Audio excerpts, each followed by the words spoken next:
Hi, friends. Welcome to the Breakthrough Brand Podcast. I am so thrilled to share this interview with you all today. I learned a lot from it personally about all things email marketing and growing your list and your business directly from your website with email.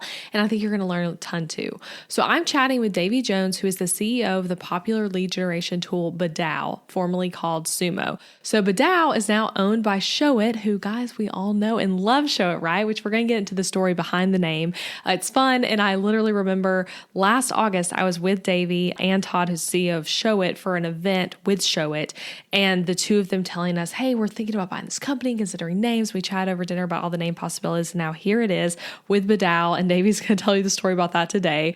But anyway, you might be most familiar with Davey because he and his wife Krista co-founded the branding and web design agency Davey and Krista, and I've known Davey and Krista for many years now because of us all existing in the Showit world together.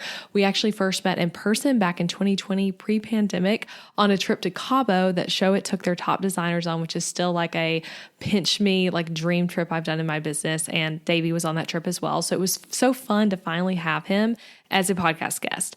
In this episode, though, you're going to learn how you can optimize your website for more conversions and ultimately make more sales online by really just thinking about email marketing in a more strategic way that you may not currently be thinking about, and also like uncovering possibilities with getting really strategic and tactical with your email marketing that you may have never thought about, specifically with the power of pop-ups. So anyway, we talk about BDOW, but this interview is so much more than that. But if you're interested in trying BDOW, use the code Elizabeth for 20% off. I'll put that info in the show notes. And also, big thing, Davey and I are giving away a free year of BDOW over on Instagram to celebrate this episode airing. And we also are going to be together on another trip with Showit in Arizona the week this episode airs. So come over on Instagram to see us show more behind the scenes tips and to enter for a whole year free of BDOW. Isn't that so generous? I'm so excited about that giveaway. So anyway, go enter on Instagram, use the code Elizabeth if you'd like to try BDOW and get 20% off. And now here is my conversation with Davey Jones.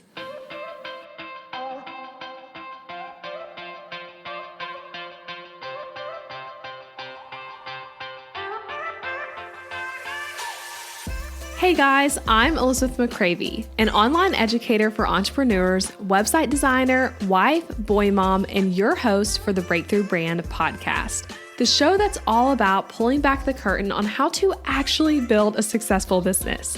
I don't skim the surface around here. If you want to dive deep into the nitty-gritty details of what it takes to run a sustainable business that fits your unique lifestyle while standing out in a crowd, then you are in the right place. I created a multiple six-figure a year business in my early 20s, and now in my 30s, I'm still running that successful multiple six-figure a year business on just part-time hours now as a working mom. I'm here to share everything I've learned and everything I'm still learning because I believe that the keys to building a thriving business should never be a secret.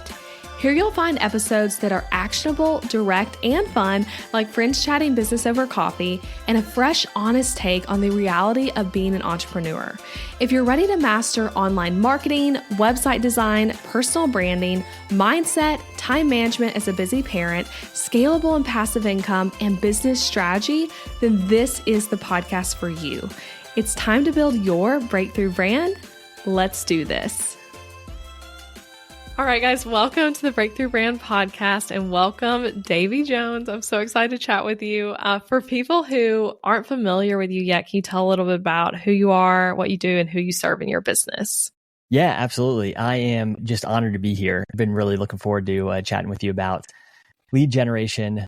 But as you know, my background is in agencies. So one of the first businesses I helped build was with my wife, Krista, creatively named Davey and Krista. And that's a brand and website design business. Much like you, we build on a platform called Showit. So I'm sure a lot of your listeners are already familiar with Showit and that company. And Chris and I built that business together, but I'm not a designer. So it's funny. A lot of people think I'm a designer, right? Because I do, co-own this brand and website design agency. So occasionally I'd be on a sales call with somebody and they would be like, can you give me some feedback on my brand? And I'm like, no, I can't. You're gonna have to talk to Krista about that. But my job at Davey and Krista primarily revolved around marketing and sales.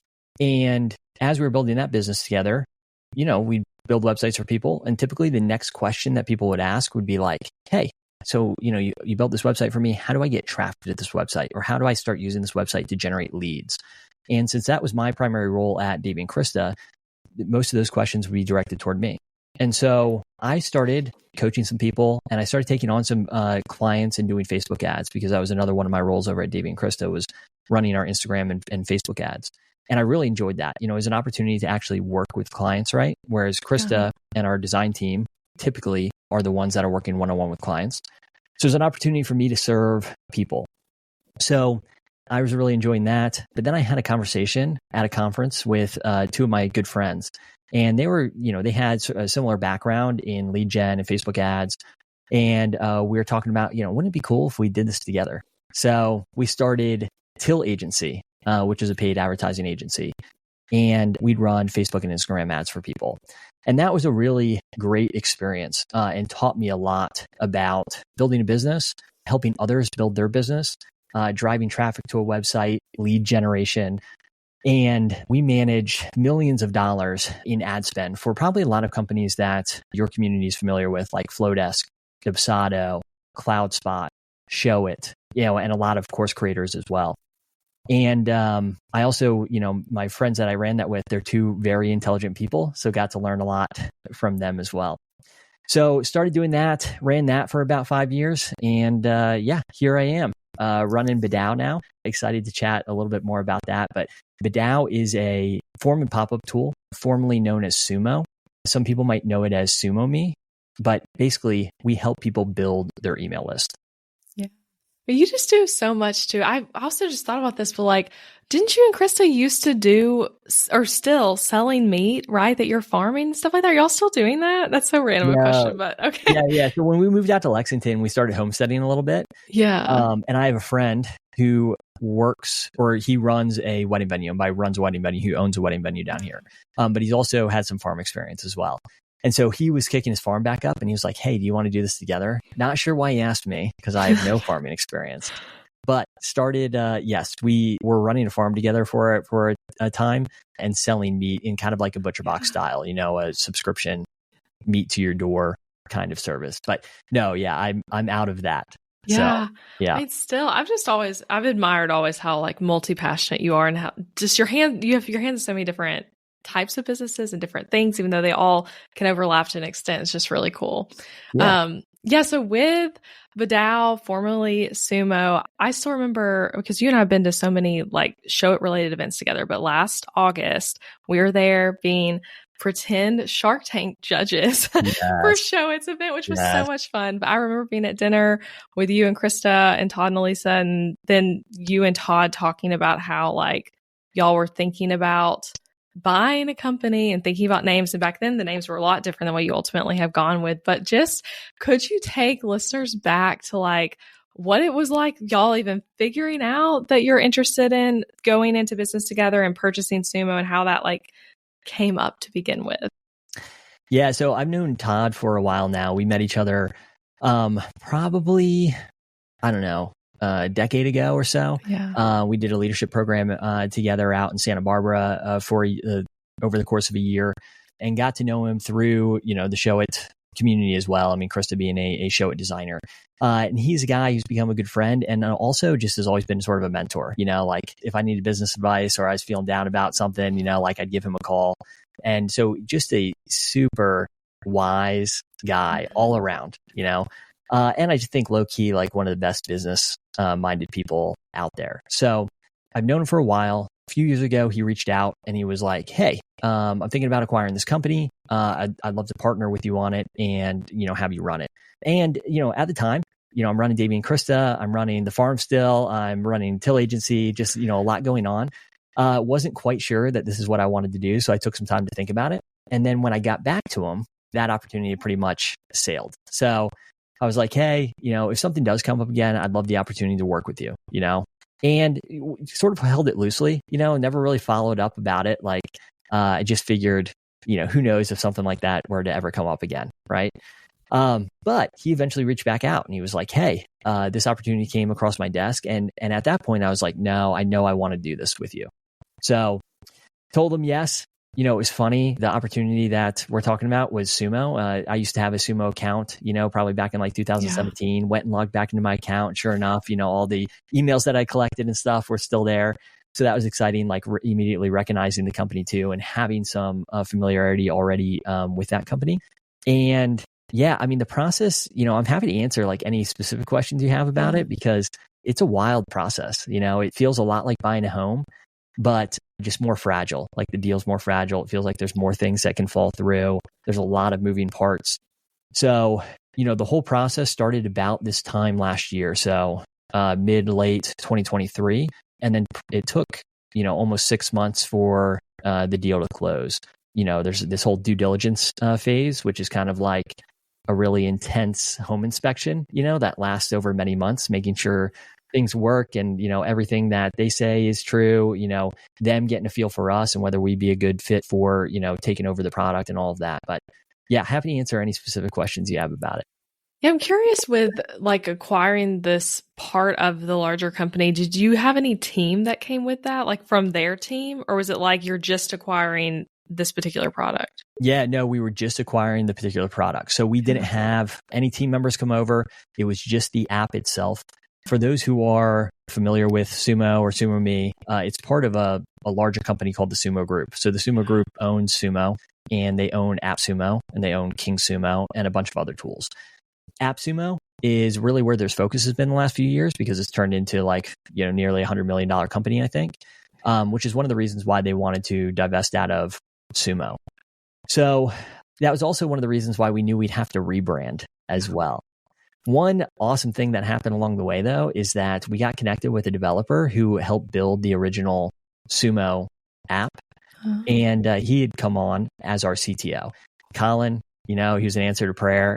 It's been really great having him because he has a lot of familiarity with the product. And I think he's helped us get much further along quicker than we would have been able to otherwise. Yeah, that's really cool having someone come on who is so familiar. And I think a lot of listeners probably are familiar with Sumo products. I know I'm like you. I think I had an account for this earlier in business and had stopped using it maybe with alongside Showit at the time or something like that. Yeah, I'm curious too if you want to tell. I already know the name story because you and I have had a call talking about this, but I think the name story is interesting if you want to share that. Yeah, for sure. So, it's interesting when it comes to rebranding a business. I think when the typical wisdom when you're acquiring a business is not to rebrand it. Maybe you rebrand it, but you don't change the name. And the reason being, of course, is because one of the advantages of buying a business is that you're already starting with something. And typically it's going to have some sort of name familiarity already. However, because of the Sumo Group still existing and still owning AppSumo and King Sumo and all these other Sumo tools, we knew that we'd have to change the name just to avoid confusion. So we started brainstorming names early in the process. I don't know if you remember any of the early names, but they were all over the place. There's a lot of Form. Form was used a lot, right? If I remember that. And y'all were using Convert some as well. Yeah, Convert and Form and just different variations of that. Then there were some that were just kind of wild and out there as well. And that was a fun process going through that. Typically I'm a more straightforward person. And I think that's like kind of the SEO, expert in me is like, I want my name to also convey what it is that we do. But Todd's more of the opinion that like, hey, listen, if you think about a lot of the most popular companies out there, they have a name that they added meaning to. It didn't really mean much before or it didn't mean anything at all. And now it means something because of this, because of their name. So, he started kicking around a couple different ideas and eventually we landed tentatively on a name. It was going to be Formburst. All right. So that was one of the early, we just had to choose something to move on. And in the same conversation, Todd's like, hey, listen, I found BDOW on a domain auction site. And I was like, cool, but we've already made this decision, right? So we need to move on. And again, if you know Todd, you can picture this conversation. So I was like, yeah, cool. Well, if you want to bid on it, I guess that's fine. I mean, if you could pick it up for cheap. And so sure enough, bidding war later, Todd has secured the domain BDOW, BADOW.com. And he's like, I think this is it. And I'm like, I don't. I don't think this is it. So we're going to a Showit DXP, which is a designer's retreat for Showit's design partners, which, me and you will be on later this year. Really looking forward to that. So we're going on this designer's retreat. Jen Olmstead, a mutual friend of ours from Tonic, right, is going to be on this retreat as well. And I was like, Jen, listen, I'm starting to form a coalition. We can't go with BDOW. This can't happen. So sure enough, I'm going in and I'm already kind of like seeding people like, hey, listen, this is not the name. But by the end of the trip, like it was all anybody was saying, and someone would do something cool and it'd be like, BDOW, and it became this whole thing. But the interesting thing about that name is that anytime I shared it with people thought it was silly, but then they also love saying it, and I think it grew on people and it was memorable, and people, even that I would share it with that, don't even understand kind of what I'm doing, for a living, they'd ask about, oh, how's BDOW going? And it's not really like as much interest in the actual business itself as it is like, oh, this is a cool name and it had a fun story and whatnot. And so eventually we decided this was going to be it. We made some changes along the way. We went from BADOW, which, I think one of the designers pointed out has both bad and ow in it, right? To BDOW. It's also shorter. We picked up, all the variations in spelling, BIDOW, BADOW, and so on, and redirected those to BDOW. And then we ran a few tests as well, like could people spell it? And, sure enough, most people spell it and most people pronounce it the right way. But, everybody's an expert when you start naming a company. Everybody has an opinion. And so that was really interesting as well.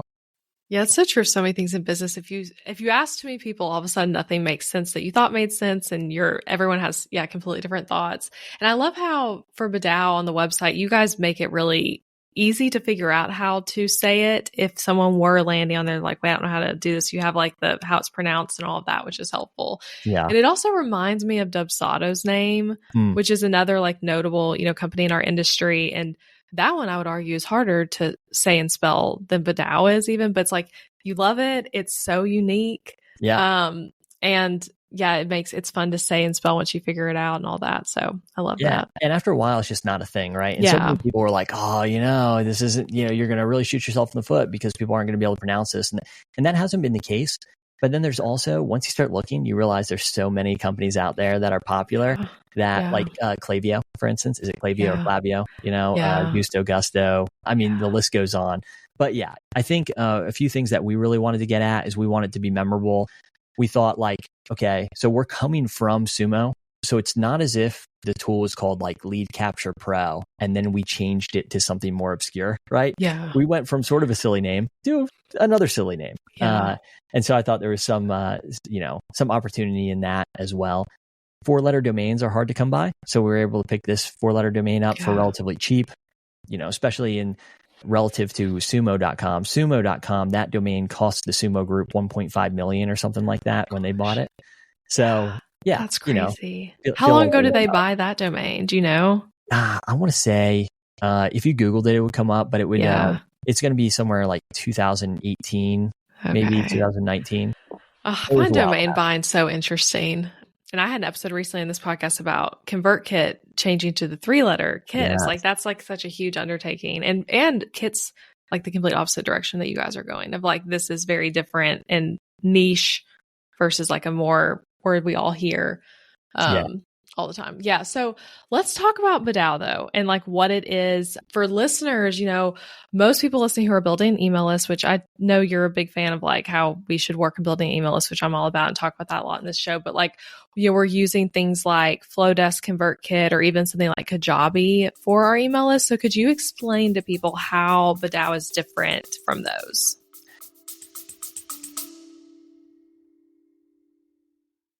Interrupting this episode with a suggestion for the small business owners listening. Ever wonder what you should do for healthcare when you and your spouse are both self-employed, so there's no work-provided health insurance to participate in? Well, when my husband Adam joined me in the entrepreneurial job space over 4 years ago, we joined Christian Healthcare Ministries instead of getting traditional health insurance. And it was the best decision for us, especially in these years of growing and raising a family while also running multiple businesses. CHM is a health cost-sharing ministry and is a faith-based alternative to health insurance. We did tons of research before choosing CHM, and if you know me and Adam, you know we are all about doing the math when making big or small financial decisions. And even though it's not insurance, CHM shares 100% of eligible medical bills, which is more than the typical 70 or 80% of medical bills paid for by insurance companies. All sharing is determined by the CHM guidelines, which you can check out before and after joining. And for the mamas and mamas to be listening, you truly cannot find a better healthcare option for maternity care. I had a vaginal delivery and a C-section and birth center care and hospital care between my 2 pregnancies and births, and it was all 100% shared for. And outside of birth, we've had our share of emergency room visits and procedures as a family, and those costs were all shared by members at Christian Healthcare Ministries, leaving us only paying our monthly contribution. CHM is less expensive month to month than insurance, and because there's no network, you can choose your care with whichever providers best fit your family. I seriously just cannot recommend Christian Healthcare Ministries enough. You've got to check them out. Go to elizabethmccravey.com/CHM for more information. Also putting that link in the show notes, elizabethmccravey.com/CHM. Now back to the episode. Yeah, absolutely. So a lot of email marketing platforms, right? They're focused on the email aspect of things. So really their focus is how you communicate with your subscribers. Our focus is giving people the tools to build their email list faster. So we're really focused on getting people on your email list versus, the communication aspect, communicating with your list. So that is one way in which BDOW is a bit different than other tools out there. Beyond that, we offer a lot of advanced functionality as well. So, our form and pop-up tools, you can set targeting rules that get really granular. And there are so many different options. So you can target people based on what website they're coming from. So for instance, after this episode airs, right? And so you have a code that people can use for BDOW. I think it's Elizabeth, right? And it's going to save people 20% on BDOW. Well, let's say somebody clicks on that link in the show notes and they come to the BDOW website. We could show them a pop-up that maybe has your face on it and is like, hey, use Elizabeth's link right now to sign up and save 20%, and start drawing that connection between our two companies. But the list goes on. Sometimes you want to run maybe just a Facebook or Instagram specific campaign. So you want to show people a pop-up just for, that set of visitors. That can be helpful. Maybe you're running a Facebook ad campaign and you're running it to cold traffic. So people who have never heard of you before. You don't want to display a discount code all across your website, but you want to remind them, on this Facebook ad they just clicked on, and you want to remind them of that discount code. So again, you could use that functionality to show them a specific pop-up. Beyond that, you could target people based on the number of times they've been to your site. So maybe somebody's new and you want to put up a pop-up that has a couple different links to maybe your greatest hits or something similar. You could target people based on what page they're on. And then you can mix and match all of these targeting options to get, again, even more granular, just to make sure that you're showing the right pop-up to the right person. So those are some of the ways that BDOW is different than, what else is out there. I would say that also, we offer functionality like A/B testing as well. So you can create variations of your form. I think our A/B testing system is like one of the most slick A/B testing systems out there. Really just takes, one click of a button, and then it's easy to track what variation is winning and picking a winner. We have multiple integrations. So I think we have dozens of integrations with other email service providers. But oftentimes, like when you collect a lead, you might want to do more with that lead than just send it to your email marketing list. So you could set up multiple integrations to send that lead to different places, wherever you may want to send it. And then we also have Zapier integration. So you really can do whatever you want with that data. And then there's other advanced functionality as well. You can use hidden fields. Be happy to chat a little bit more about hidden fields, but hidden fields are awesome because you can collect information about your subscribers that your subscribers can't see. So for instance, like let's say you have a pop-up that appears across your whole website, but you want to know on what page does that pop-up most convert. You could use a hidden field that would grab the URL of the page a pop-up is filled out on, and then you could run a report and say, okay, this is the page that this pop-up is mostly completed on. And that's, again, sort of just the tip of the iceberg, especially when it comes to hidden fields. We can talk about discount code campaigns, which are one of my favorites as well. And there's a lot of hidden field functionality that you could take advantage of there. But yeah, so lots of different mechanisms, lots of different levers that you can pull to get more people on your list. Yeah, gosh, I mean, there really are. I've been playing with BDOW. I've had it on my current website a little bit, but then I've been mainly by the time this airs, my new website will be live, which I'm like, woohoo, but I'll be using it on the new website. Yeah. And it is like, as I've been exploring it and making forms and all that and the pop-ups and all that, I'm just like, it's a lot, like all the different things you can do. It really is like, where do you start? How do you know what to do right for your business at the time? I do think, obviously, like you said, it could be popping up with something like a lead magnet, discount codes, and things like that. I'm curious, and you might not even know how to answer this, but like if someone were using BDOW for the first time, and let's say they're a course creator or selling something like templates, like what would you say would be a good thing for them to start with first in terms of like what they're using it for? Yeah, that's a really good question. So in general, we're big believers in lead gen. I think businesses that are growing and consistently, making sales or booking clients are always doing some sort of lead gen. So we always encourage people to have something on their website, some sort of freebie that, people are going to get in exchange for their email address.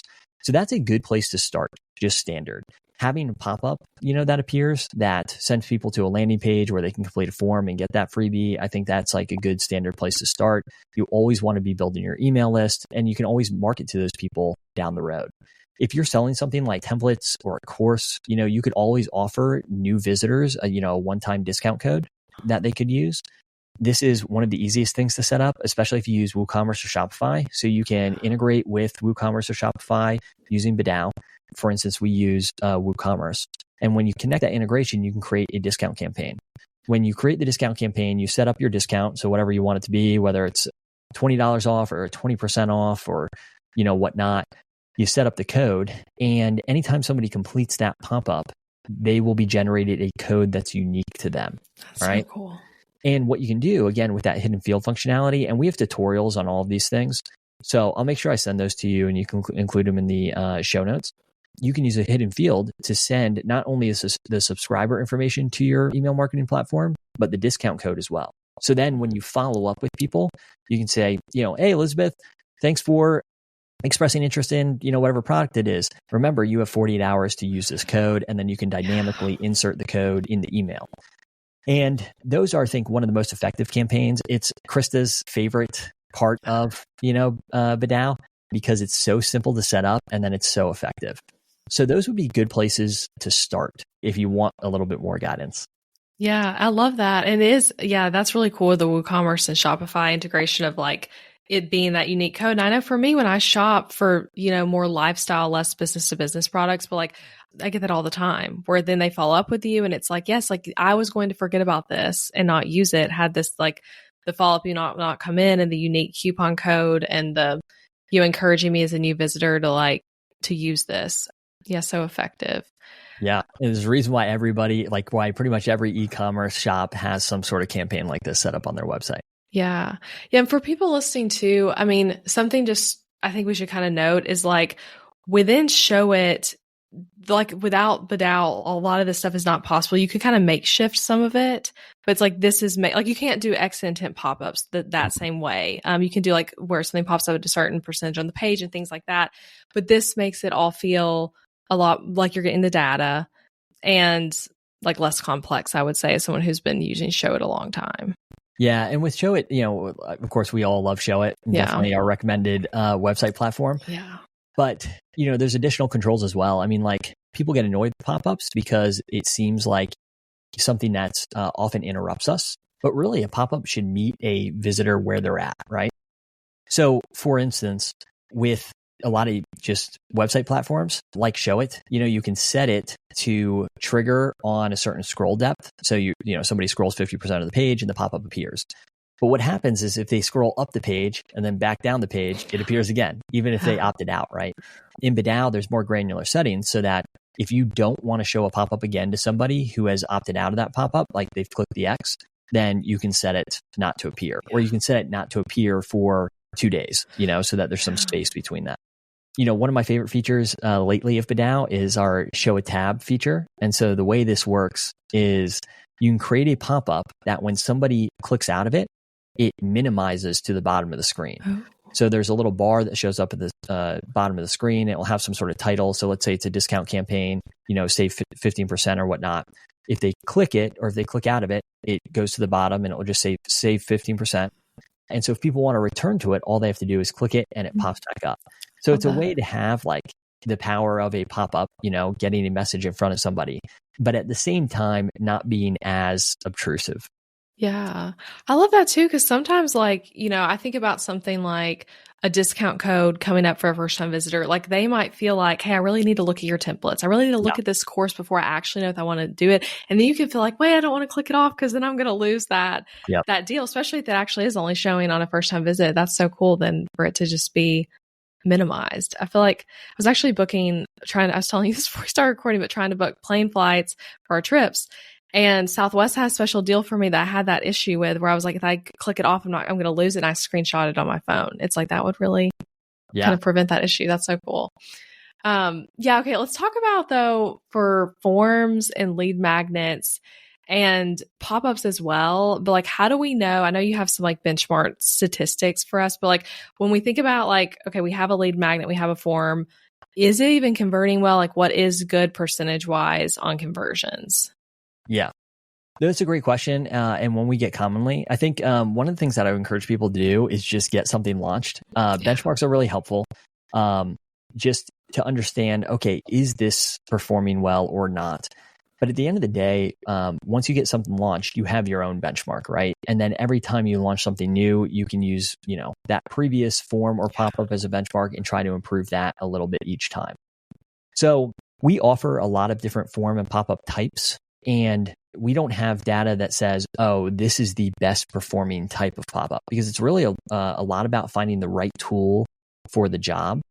So for instance, like just at face value, we have what's called a click trigger pop-up, and those appear really high converting because, you might be reading a blog post and it's like, download my free ChatGPT prompts here. And you click on that link and it opens a pop-up, right? Mm. Well, if somebody clicks on that link, they've already demonstrated interest in that. So of course they're going to complete the form, right? So click trigger pop-ups are great, again, because they're not obtrusive, but as somebody reads a blog article, they'll show up. But anyway, there are some benchmarks that are helpful. So for instance, if you created a landing page or a squeeze page and you're promoting some sort of freebie on that page, typically what we like to see are conversion rates between 30 and 50%. The easier it is to consume that freebie, the higher the conversion rate should be, right? So, if it's an ebook, we want to see conversion rates probably closer to 50%.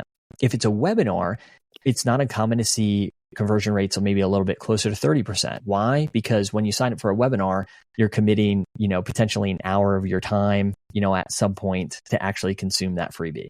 So even though both are free, you can see how one requires a little bit more of you than the other, right? So I'd say between 30 and 50% there. As far as pop-ups go, it depends on what you're doing. If you have the same pop-up appear across every page of your website, then it's not going to be uncommon for you to see conversion rates maybe in the low, 1, 2, 3, 4, 5% area. And that's just because as somebody's visiting your website, they may or may not be reading or consuming content that's about that lead magnet, right? The more dialed in you get with your pop-up. So if somebody's reading a blog post about fonts, if you also show them a pop-up that's like, download my free guide to fonts or download my font pairing guide, that's highly relevant to what somebody's reading about. So you're going to typically want to see conversion rates that are a little bit higher with that. So hopefully that makes sense, at least as a starting point.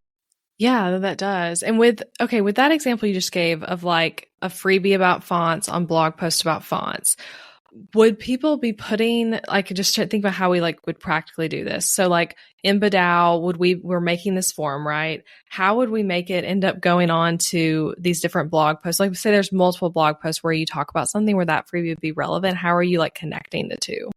Yeah. So this is one of the neat things about BDOW as well, is that it's really easy to target multiple pages. So when you write a blog, if your blog posts follow some sort of naming convention, so maybe for instance, every time you write about brand design in the URL, you're going to mention brand design. So it might be like brand design, then a mood board or something like that.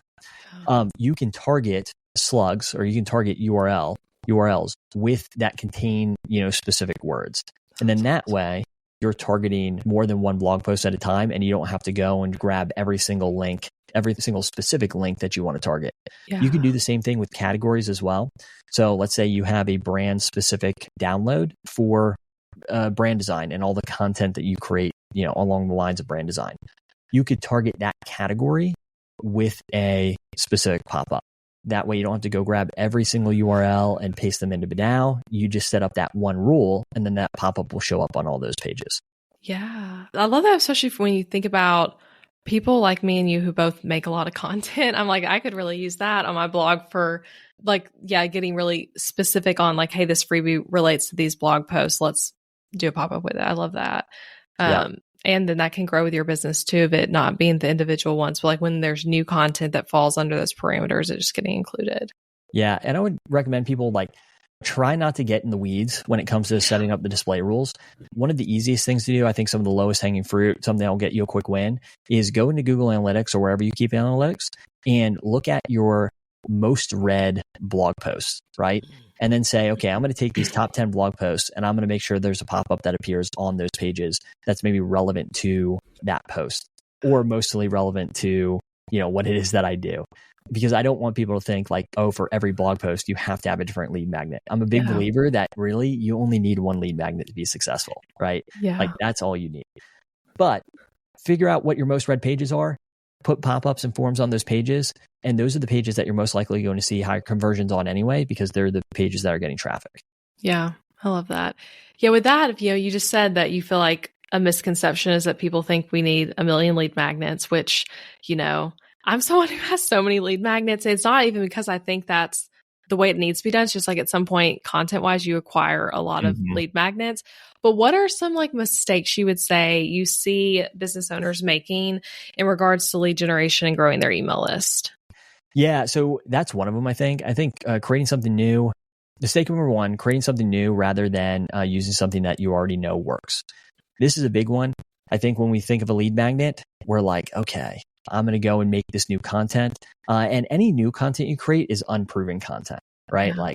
Until you actually publish it, you don't know how it's going to be received.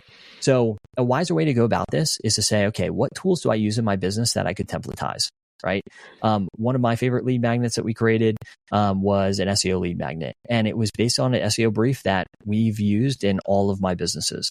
So when we create content, we use this SEO brief. And so this is nothing new. All I had to do was, copy this Google document over and then make it public for people. And then boom, lead magnet. It maybe took 15 minutes to create. I already know it works because it gets me and my team quick wins, right? Especially in a design business. There are probably so many different aspects of your process that you could templatize for people and get them quick wins. Another one would be not solving specific problems for specific people. This requires you to know your ideal customer. If you don't know them, then you're going to demonstrate that by offering really broad solutions to broad problems. And those aren't appealing to people, right? People get quick wins by having specific problems solved for them. I was just thinking about, different things that I've bought recently, and this is totally random, but we have an orchard that we planted in our yard here. And one of the issues is that when the yard's cut, if we get too close with the weed whacker, right, it hurts the trunks. Anyway, when I'm searching for solutions, right, there's a million solutions out there that will protect tree trunks. The one that spoke to me, right, was the one that was like, this protects, your tree trunks from weed eaters, and it's like, oh, right. Very specific. But I think we have a fear of getting too specific as if we're going to turn too many people away. Right. Mm-hmm. But you want to focus on the people you can deliver a quick win. All right. And that requires getting specific. Thinking that this is kind of a extension of that, but I'd say mistake number 3 is thinking that providing a lot of information is the same as providing a quick win. I remember when I first got started, my first ebook that I ever created, I think was like 50 plus pages. And it's like, well, because I want it to be valuable, but it's like, who has time to read this ebook? I would have been better off cutting that down to a single page and just focusing on maybe an aspect of the issue that I was trying to solve and getting people a win there. It's same thing with courses. I don't know, you've created a number of courses now. And I think there is sometimes this pressure like, I need to record more, But people don't want more. They want answers to their question. And if that takes 2 lessons, then why turn it into 5 lessons?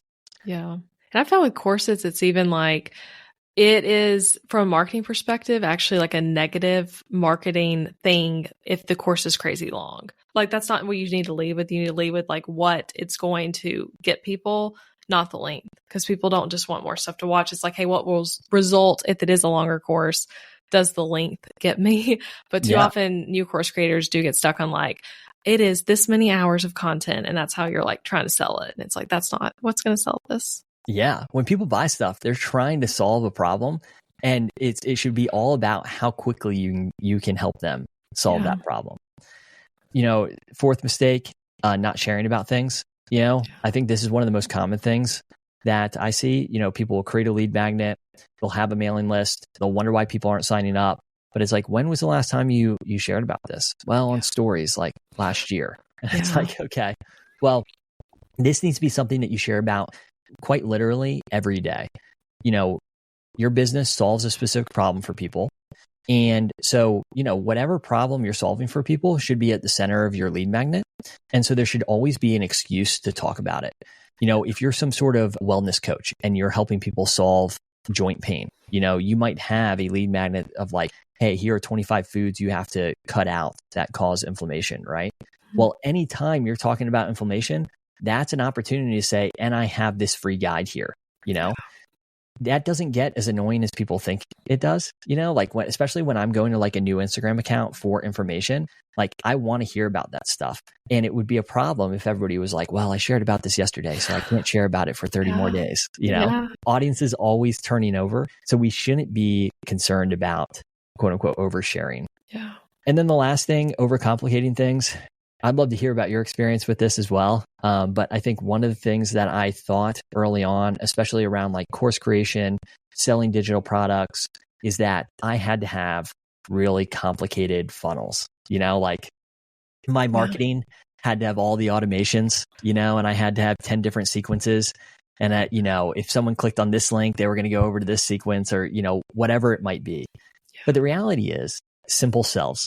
And, you know, I think that whenever you can keep things simple, keep things simple. You don't need a lead magnet to start building an email list. You know, like one email list that I'm a part of, it's one that I read every week.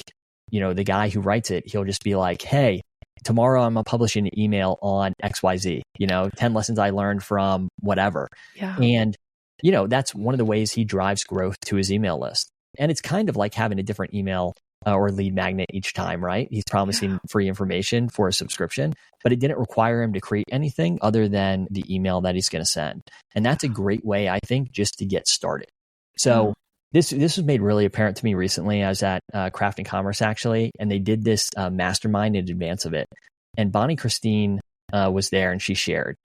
And one of the things that I felt really convicted about afterwards was like, you know, she's killing it and she has very simple processes, you know, and the more that I grow, I feel like the more I realize that, you know, typically the people who are earning a lot, they haven't overcomplicated things.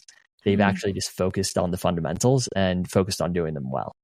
That's so powerful right there, because it is like, especially when we are consuming so much business podcasts, business courses, and all the things, it can feel like the answer is always one more lead magnet, one more funnel, this interesting thing like a private podcast, or like you need to do a quiz, you need to do all these different things. And that is the answer. But yeah, like you're right. I would agree with you that you don't always need a lead magnet to get people on your list. And I feel like I know who you're talking about when you gave that example of someone, like I've seen that as well. Of like people, Jesse Itzler's one person I think of. I don't know if that's who you were talking about or not, but like he's someone who on Instagram, he'll just be like, I'm sending this email, sign up. And it's like, yeah, the content is what's interesting. And he's not having to repurpose anything. Yeah, I love that. One thing too, it makes me think about that, like longtime listeners to this podcast will have heard me share before, but when I was early in my business, I made a lead magnet that had nothing to do with what I sold. That was back when I was just doing branding and website design. It was like a Google Doc blogging template. And I was like, I similar to what you said about your SEO, I was like, I use this in my business. I'm going to make it into a lead magnet. And it got really great SEO on that blog post it was in. And I got over 700 opt-ins for it. They were all college students with college domain email addresses that were completely irrelevant to anything I sold, mainly bouncing emails. And I eventually had to like make it not an opt-in. I left it up because it was like doing so well on Google, but I was like, I cannot keep getting all these people on my email list. They're so irrelevant. But that's what can happen if your lead magnet like truly has nothing to do with what you're selling. Is you're going to get people, maybe it'll go viral and for SEO perspective and you get 700 people in like a month, but it's like, those are all people who are never going to buy from me. And so it's like, yeah, you got to make sure it's the right people signing up. Oh yeah. And that's a really good call out. I think along those lines, like a similar mistake that I see people make is thinking that they're going to share too much in their lead magnet. And you can't do it. It's impossible. I challenge somebody to share too much in a lead magnet where then it leads to people, like the vast majority of people, not purchasing or whatnot. I mean, of course, everybody who downloads your lead magnet, even if they are qualified, doesn't mean that they're going to purchase. But I guarantee you're going to build more trust when you lay out exactly how you're going to solve somebody's problem. And we saw this with especially the ad agency. Like when we did discovery calls with people, we weren't like holding back some secret, formula that, if you sign a contract with us, we're going to use this super secret formula. We're not going to tell you what it is, but it's going to get you results. No, we'd show up to a meeting, a discovery call, and we'd say, hey, this is what we think you should do. And we'd lay it out. And that helps build trust with people. Like I want to know when I'm working with somebody, how they plan on solving the issue. And sure, there's going to be a small percentage of people who are going to be like, oh yeah, I'll just go do it on my own. But most people are going to be like, hey, you're obviously the expert. I don't want to waste my time with this. You just do it, Yeah. So yeah, I mean, but you definitely want to make sure that it is relevant to what it is that you do. We've run into similar stuff with blog posts, how to add your Snapchat story to your Instagram story. Remember when Instagram rolled out story? Yeah. Drove so much traffic to our website that was mostly not helpful for us. So, which that so can happen. That's funny. Yeah. I feel like lots of people have those kind of stories if you've been around a little bit. Yeah. So those are great mistakes to think about. And if we feel like our email list isn't growing though, like maybe someone listening, they're like, I have a lead magnet, I have it on my website. Maybe they're not talking about it enough, which would be a good like troubleshooting point, like you already said. But what would you suggest they look first if the email list isn't growing, but they do have like a way for people to sign up that's on their website? Yeah, great question. So I'd always start, whenever I'm troubleshooting anything, I want to start with the simple solutions and then move to the more complicated, time-consuming solutions. So simple would be first, just making sure that everything's working. You'd be surprised that sometimes you get into it and you're like filling out the form and you're like, oh, this form isn't actually connected to anything or, whatever the issue is. So that's the first thing I'm going to do. After that, though, I'm going to start double checking that everything makes sense, right? I'm going to look at the copy on the landing page and I'm going to say, okay, is it benefit focused copy? Is it copy that's easily skimmable? Do I have a big headline? Have I come up with a few bullet points? After reading this again and maybe getting somebody else to read it, is it clear what somebody is going to get out of this lead magnet? All right. So I'm just going to revisit the copy on either the form or pop-up or on the landing page that I'm on. I'm going to look at where I'm sharing this. Is this on high traffic pages of my website? Like if it's just on a landing page somewhere and it's not easy, it takes a couple clicks to get there, that could be the problem as well. This is something that people should be able to find maybe in your Instagram link in bio, on your most highly visited sites. I would say, on the homepage of your site, we always have some sort of opt-in available on the homepage of our website. And it's typically going to be whatever we feel like is our best opt-in that we get the best ROI on. And again, that goes back to, are you sharing about it consistently? From there, I'll look at the lead magnet. But here's the first thing I'm going to do with a lead magnet, especially if I feel like it's a good lead magnet, is I'm going to play around with the title of the lead magnet. Because sometimes it's just changing the title and that makes all the difference. We have free Canva social graphics on the Davey and Krista website. And when we first launched them, we have a couple different sets now, but the first set we launched were like website launch graphics. Like if you wanted graphics to announce your website launch, these were for you. We were running Facebook ads. Each download cost us a couple dollars. And we were like, this is not going well. So we changed them. And instead of website launch graphics, we just made them free social share graphics. That was, we just changed the title. And then all of a sudden we were getting leads for under $1. And so just changing the title vastly improved how the download performed. And I didn't have to go back. Like no one had to create new templates. We didn't have to create a new lead magnet because all of that kind of stuff takes a lot of time. So, and this is why I think you should start with things that have been proven out to a certain extent. We have a new rule on our team really around how much time we're willing to spend on new lead magnets. I just came up with ChatGPT prompts that goes along with one of our more popular blog posts. And these ChatGPT prompts are in a Google Doc. They're not designed, if they end up doing really well, then maybe we'll, get them designed so it looks a little bit more like an ebook. But those are the things that I'm first looking at before I ever get to redesigning or creating new lead magnets. Yeah, well, I like that too. What you said about the Google Doc of like keeping it simple on the back end. It can even be I think sometimes just standing out and doing something different can be huge. Of like people are often used to getting a freebie in a PDF format. And it's like you can even stand out a little bit with it being like a Google Doc they're getting instead. Yeah, and it's easier to use too. When you think about it, like especially ChatGPT prompts, I want something that's easy copy and paste. It's not always easy copying and pasting out of a PDF. That's true. And so at the end of the day, you have to ask yourself, like, is this going to make a big difference in the number of people downloading the lead magnet? No. One, because people don't actually see the product until they download it anyways, or until they get access to it anyway. Yeah. So those are some of the things that we would think through, both in creating a lead magnet, but then also troubleshooting something that's wrong. Yeah, I love that. Okay, so as we kind of close out, I want to know with BDOW, you've already given some throughout, but you and I were talking about this beforehand, like how there's so many ways we can use it on our website. I was wondering if you could share a few ways that are not necessarily growing email list, but other like alternative ways. I know like in website messages is one of them, but you could kind of explain like ways we can use it. Yeah, absolutely. I mean, the possibilities really are endless, especially with pop-ups, I mean, it's just one of the best ways to start a conversation, and one of the things that we talk a lot about is just having as many conversations as possible with people. I mean, if you're in the beginning stages of starting a business, there is no replacing going out and having conversations with people.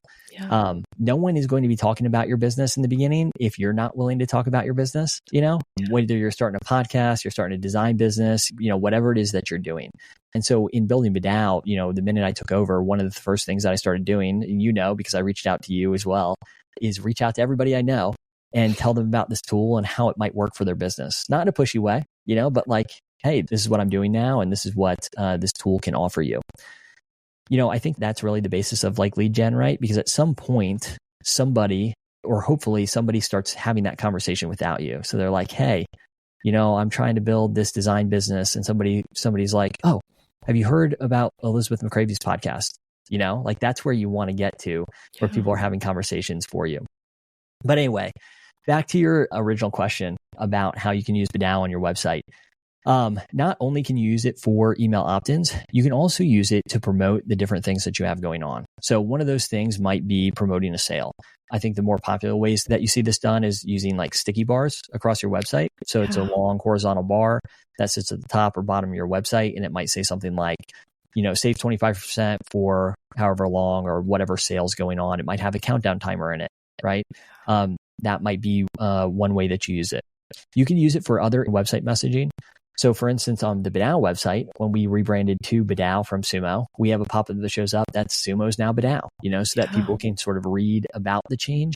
But then also it just notifies them about the change as well. Yeah. You might have a visitor show up on your website for the first time. And so you could create what's called a scroll box. And scroll box is a pop-up, but it pops up or it slides in like the bottom right or bottom left-hand corner of your website. And what you could include are a couple links in there. So it could say something like, hey, it looks like you're new around here. Consider checking out, and then maybe you have a couple links for people to check out there. And again, your website should already lead people through a journey, but it's sometimes nice to have that little nudge in the website as well. You could also use scroll boxes for things like social proof. So one powerful way that you can incorporate some social proof on like a sales page would be to take some of your best testimonials and set them up as scroll boxes. And so they could scroll in, as people are reading the sales page, so it's like, Johnny bought this course and got great results, or, whatever it is. Or if you had case studies that people could go deeper on, maybe you link to those case studies. something we were talking about before the podcast was using it on a webinar funnel. We both have done webinars, and we have a lot of friends that do webinars as well. One of the ways that we've been using it recently is an exit intent pop-up on a webinar registration form. So basically what happens is, as people visit that page, some people will decide not to register for the webinar. Well, as they scroll up to exit that page, you can trigger an exit intent pop-up that's like a, hey, hold on, before you go, just know if you register for this webinar, you also get this free bonus. And so we had friends use this for their brand photographers, and they teach about brand photography.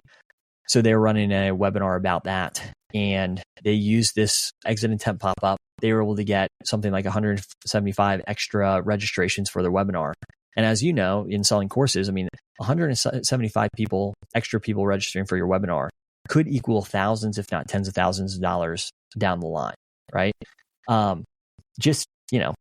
Very simple thing to set up. That kind of an exit intent pop-up, you could set up in 10 minutes on your site. And that does collect email addresses. Like, the point is to get their email address so that you can register them for your webinar. But still maybe a little bit of a different way to use BDOW. Yeah. So such like unique. I just feel like my head really is spinning with as I've been working with it, of like, what ways do I want to use it? And with like, I can be someone who wants to just like do all the different things at once, which I know is like not like, I think it's better to start simple with this, but it's like, which ways do I want to use it? So everyone can go look at my website and see which ways I figured out using it. Cause I am like, there are so many cool applications here.